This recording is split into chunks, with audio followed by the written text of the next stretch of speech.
Hi, everyone. Here we are again with our Springs in the Desert, Women at the Well virtual book club. And I'm Anne, and once again, I am with Kimberly and Allie. And we have been talking about Father Jacques Philippe's wonderful book, Searching for and Maintaining Peace. We did 2 episodes so far. This is our last episode for this book, but hopefully in the summer we will find another book that we can discuss together. But for right now, we want to actually finish up with part 2 of Father Philippe's book, and then we're going to move into part 3. We just want to tie up some loose ends from our last episode. Just a reminder again that you can find Springs in the Desert online at springsinthedesert.org. And please follow us on Facebook and on Instagram too, and be a part of our community. So ladies, did you have any thoughts about last week? Because I had a couple that I thought really kind of tied into, what we're going to talk about in this last part of Father Philippe's book. But I wondered if there's anything that particularly struck you from part 2 of the book. I'll jump in there. I actually had a great conversation with a friend yesterday about part 2, and something that stuck with me. It's always interesting, right, when you linger on these parts to see what stays with you and what you kind of naturally come back to in your head. And we had a whole discussion about this idea of taking a small action, and God even, sometimes we can get stuck in our decision making, but sometimes it's that taking action. And I think, Kimberly, you spoke about this and a little bit of your witness, that we then get the peace, or we then get the affirmation from him that we are moving forward, and that we can have that faith that we're following his will. So that was something that she related to really strongly as well, and something that I was surprised that I just called to mind so quickly. So I want to try to really take advantage of that word of wisdom, and just I'm discerning with my husband, like what is next in our journey, just remembering that sometimes God doesn't reveal ourselves in our head, but more when we take that action. So what about you? Right. I think, and part of that too is allowing yourself to be vulnerable, right? Because it's hard to really, I think, reach out to people a lot of times and to let them know that we're really struggling in some area. But a lot of times I've found, I mean, people just if you end up kind of sharing your struggles, people share theirs. And a lot of times you have no idea. I have been completely blown away at how many couples in my parish have struggled with infertility. I mean, completely shocked by it. Secondary infertility. I've had friends who had cancer and things, and they weren't able to get pregnant anymore, and they really wanted a large family. And I just was so surprised, that it wasn't just me. So I think coming out, talking about this, and being so on Facebook, sharing that with friends, it's really opened that door to have others share their struggles. And then we've, really helped encourage each other. So I think that, yes, definitely, I think infertility is something that is not good to suffer in silence, because it's something we need to really be able to ask people for their prayers, and just be vulnerable and trust that, like, God's got our hearts, and he's going to protect our hearts. And that really, it enables other people to really share their stories too.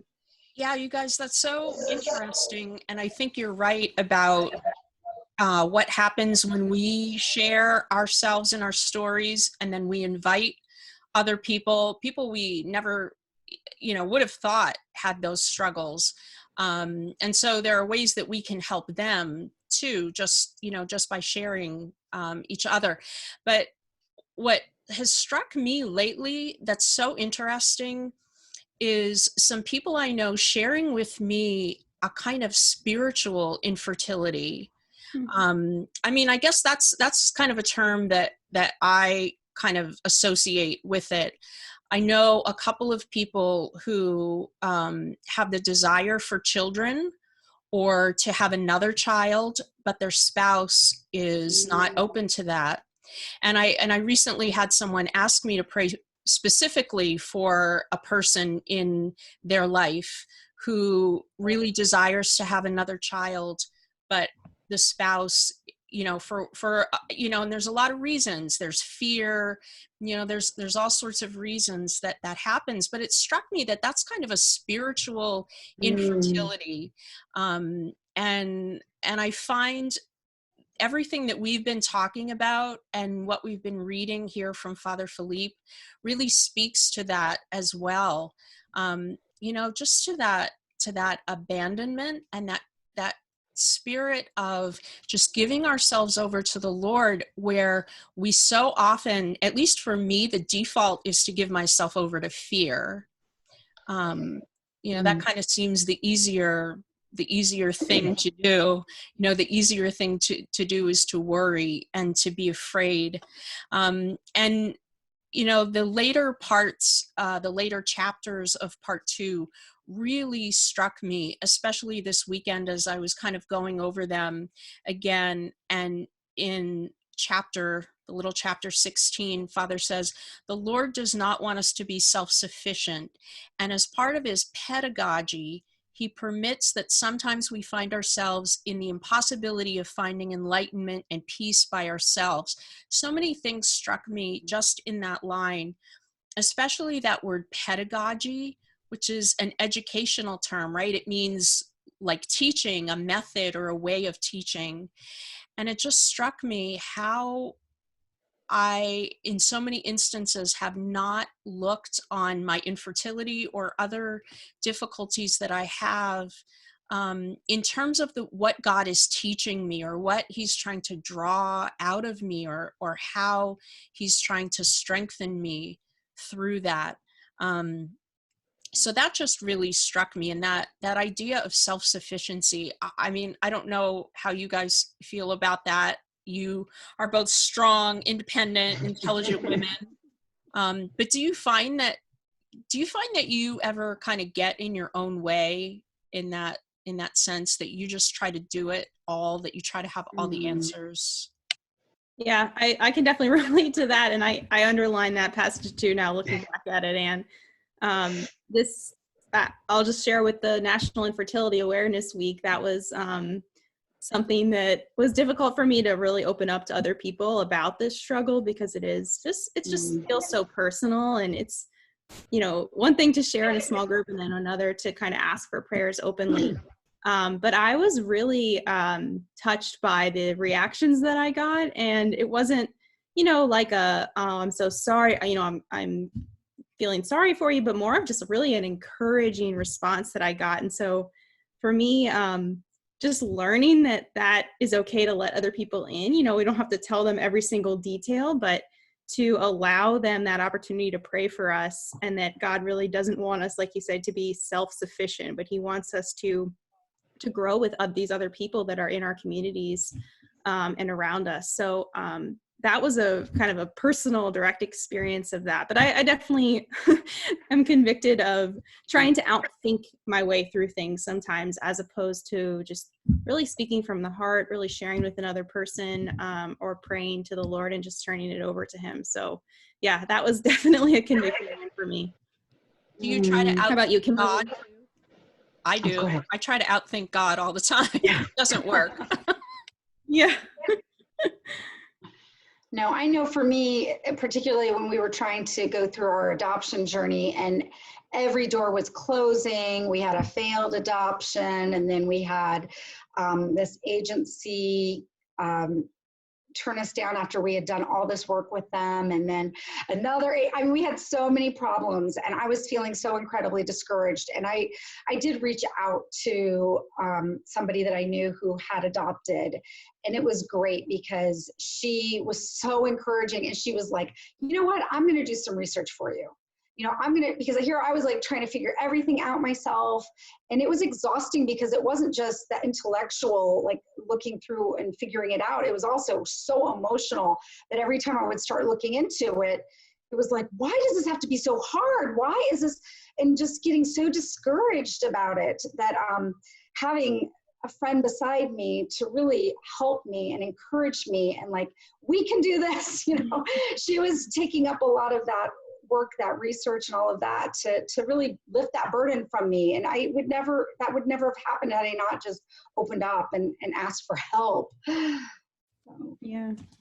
Yeah, you know, Kimberly, that really connects with something else that Father talks about in the process of decision making, and something that can really take away our peace. And that's this fear of making a mistake, and Right. of kind of running through the scenarios, all the different scenarios. And, you know, it's kind of like creating, you know, an outcome in your head before you've even taken a step, right? Or before anything has even happened. And, you know, he talks about this, you know, people who, I mean, really kind of agonize over these decisions and want to make the right one.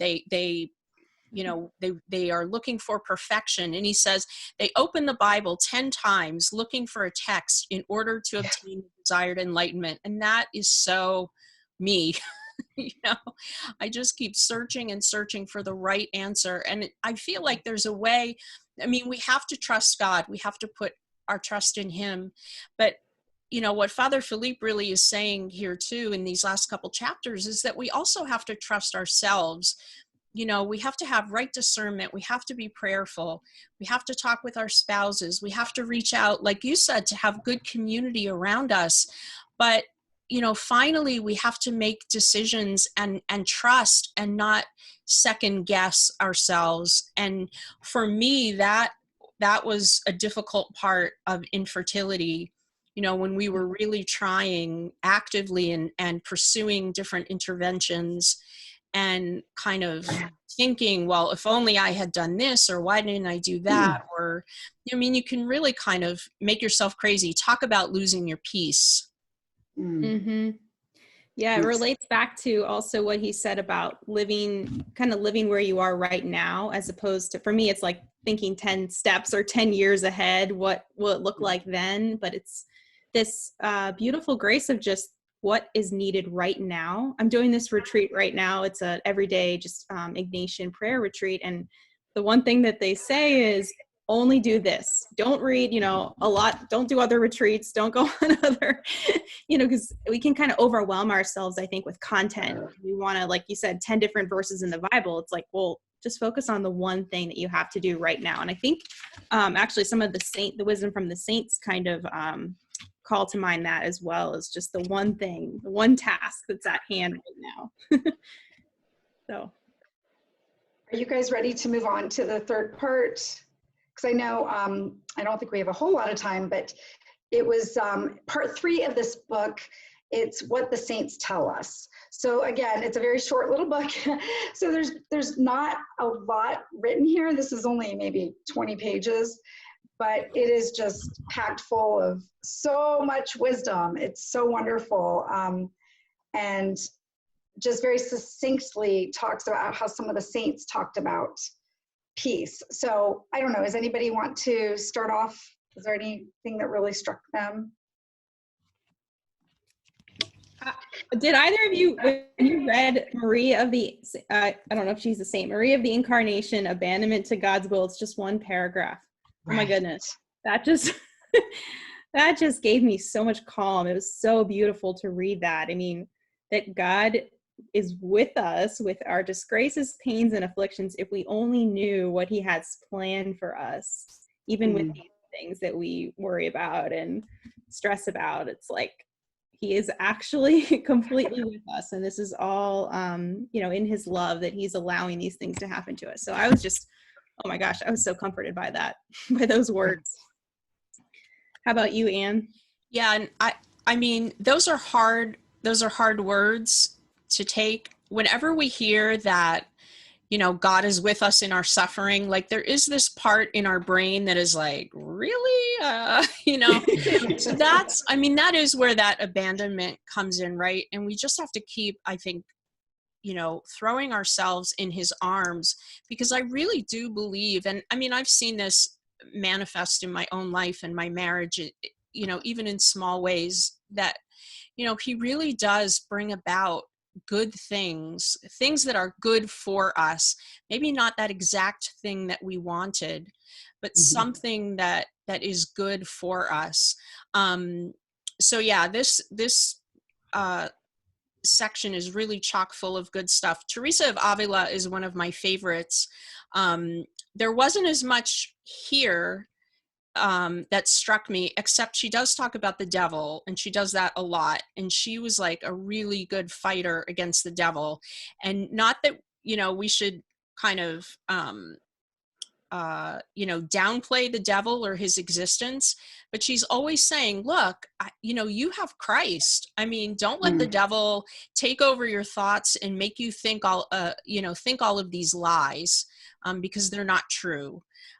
So she's always really good for that. But I'll tell you guys, Francois Marie Jacob Lieberman, had you guys ever heard of him before you read this book? No. So he really struck me. I think out of all the saints in this chapter, he really struck me the most. And I looked him up.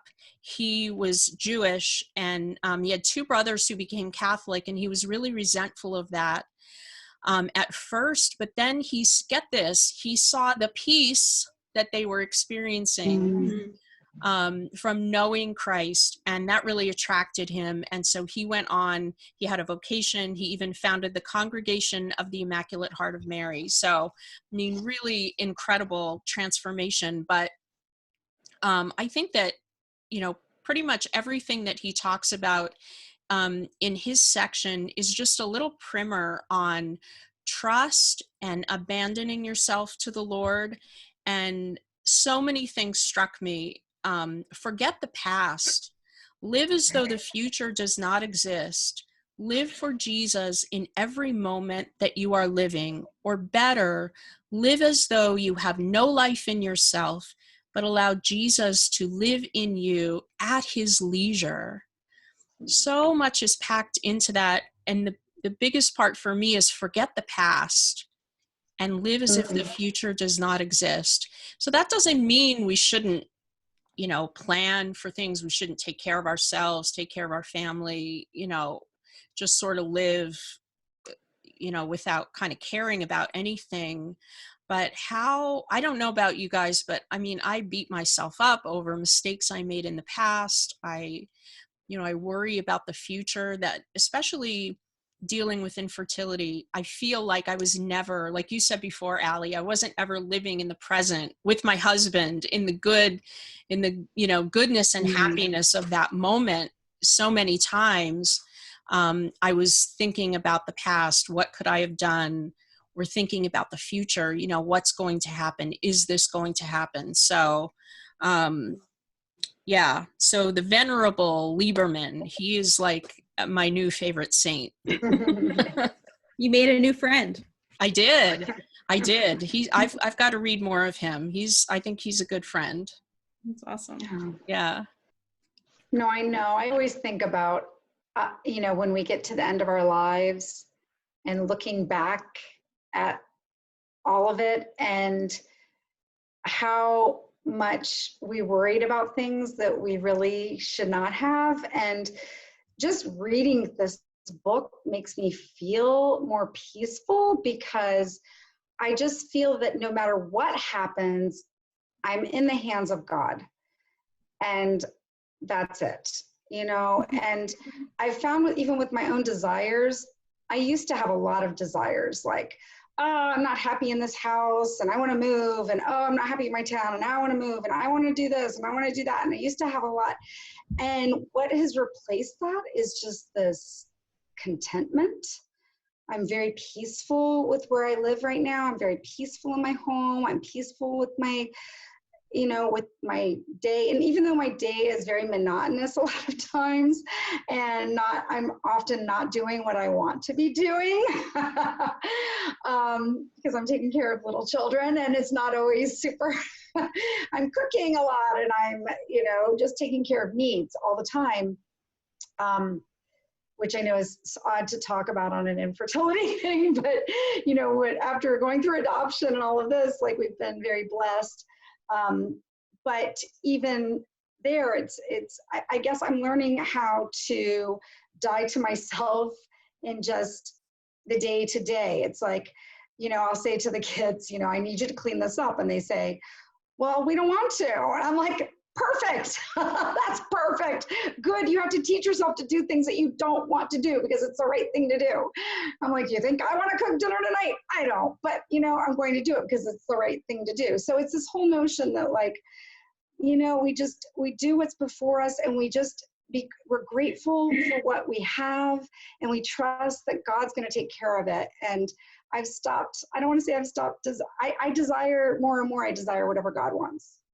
And personally, I'd really like to adopt again, but then I'm at peace. I'm just like, you know what, God, that's up to you.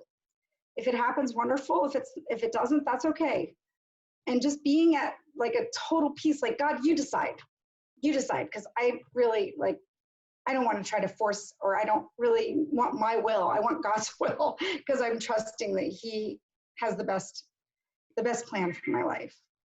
I love that St. Francis de Sales said that it's like getting to that is this process that's almost like a battle.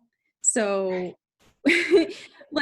we start off with these affections, these desires, and there's this moment of like anger or frustration when we don't get those. Yes. And it sounds like you went through that, but it's like all the while God's bringing us to this place of peace where we realize, like what you just said, that it's what we want is what He wants, and then we get to see it, that how beautiful it was. And I think that happens so many times maybe throughout our lives. Like I can think of other examples with other things that I've gone through, but I love remembering that infertility is that, and it doesn't end there. Like it doesn't end with the child or the process. It's like you're learning that now with motherhood and with mothering your children. It's like these processes just keep happening, and like wanting His will is this ongoing thing with our lives. So I love that infertility can help us to grow in that way. So it's a real opportunity. Yeah, that's thanks to Father Philippe. That's right. No, you're right. It's a process, and it is ongoing. Unfortunately, what is not ongoing is our discussion. So we have. You transitioned that, Anne. I know. Do you like that? Masterful. I'm a semi-professional. So we have about 4 minutes or so to kind of wrap this up. I don't know how you guys have felt about this. I've enjoyed not just reading, but I've really enjoyed this process of just kind of discussing with each other, because I think, you both have just brought to light a lot of insights that, have been helpful to me. What have you guys thought about, kind of final thoughts of doing this book club? Well, I'm going to be like Kimberly and start carrying this around in my purse. Like I said, once we start actually going places again after the quarantine. But no, I've already been telling friends about it. Like I was saying, my friend yesterday, I think this is a kind of message everybody can gain something from. I've texted my family pages from it too. But particularly with infertility, I think we need to hear these kinds of words. And I think something that you both said in different episodes of this was kind of coming back to prayer and just turning it over in front of the crucifix or however we can, is kind of that way that brings about the peace. It's not that we just think our way into peace. Okay, yeah. Now I'm peaceful. It's this active, like prayerful process. And it's actually really simple, just that turning it over to God. So that's what I'm taking away from this, and what I'm going to try to keep practicing with all these little moments of infertility that are difficult, and we all have them. So I'm just grateful. I'll probably read it again. I'll start reading it again tomorrow. Absolutely. How about you, Kimberly? No, it's so good. I know. I just think that what's been so awesome is that it's all about trust. So the more you trust God, the more you see. I constantly remind myself of the things that God has done in my life that have been amazing, and that He's come through. And, I look back on those a lot. And that's what the Jews did, right? They were always looking back, like, what has God done for us? He brought us through the desert. He parted the Red Sea. He did, I keep thinking about what God has done in my life. and it makes me have more trust that I can entrust my future to him. And that brings me peace and joy and gratitude, so that, I mean, I still get frustrated and I still get angry and I still get, you know, anxious about certain like things day to day, but underlying it all is this deep peace that, you know, and I know I'm going to be constantly challenged by this, but, you know, this deep peace that, look, God's in control, God's in charge. And so whatever may happen, it's okay. It's okay. Like, God's in control. And I don't know. I just think that that's the most important thing we can do is, as Christians, is to really keep coming back to that. God is trustworthy, and I can put my trust in him, and then I don't have to figure everything out. I can have that peace and that joy, Right. and gratitude. So yeah, that's, I echo the sentiments of both of you. I am grateful for this time to be with you, this time in friendship, and just, I'm grateful for Father Philippe and for this book. And I know that this is something that, you know, I'm going to keep going back to as well. You know, that ongoing process of abandoning myself to God, and you know, not trying to do everything on my own. So I think that this has been great. And I'm thinking perhaps in the summertime again, I don't know if we'll be able to go to the beach, so we might have to read in our backyards, but we can read another book. And I'll just put it out there to everyone watching. If anybody has a suggestion for a good spiritual read, or a book specifically on infertility, please email us at info@springsinthedesert.org and give us your suggestions. We have a lot going on coming up. If you want to go to our website, springsinthedesert.org, we are going to be putting up special resources for Mother's Day. We know that that can be a tough day when you are dealing with infertility. So please go to our website and our Facebook and our Instagram also, and you'll see that the resources and some of the support and encouragement that we want to offer you. Oh, it looks like we had a cameo. So you never know what's going to happen at spring. You never know who will spring up at Springs in the Desert, right? And we also have a really exciting online event happening. Allie, do you want to say something about that? Sure, yeah. So speaking about peace, one thing that I know takes away some of our peace throughout the year when we're dealing with infertility is Mother's Day, as Anne already mentioned. So to kind of help you get through that, we want to offer you a free virtual retreat through our website and through our YouTube channel. You can log on to our website to find out a little bit more information, but it's going to take place the Friday, Saturday, and Sunday of Mother's Day. Is that correct? Mm-hmm. Okay, so we'll be having videos up there, both from the three of us and from some of our spouses and some other wonderful men and women that you can get to know with all different perspectives on infertility. We'll be talking about a lot of things, everything from grief to kind of walking with your spouse through nurturing that relationship.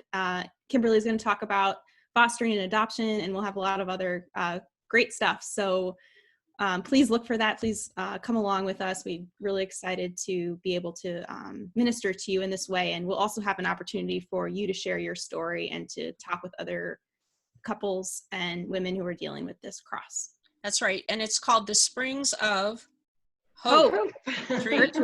So virtual retreat, right. And if all goes well, maybe we'll have mugs made. I don't know. We'll have to look into that. So anyway, it was great being with you, my friends, Allie and Kimberly. So great being with you and great being with all of you. Stay tuned. Keep in touch with us on our website, Facebook, and Instagram for all of the things that are coming up. And join us again, hopefully this summer, with another book club. Thanks, everyone, and God bless you. Bye.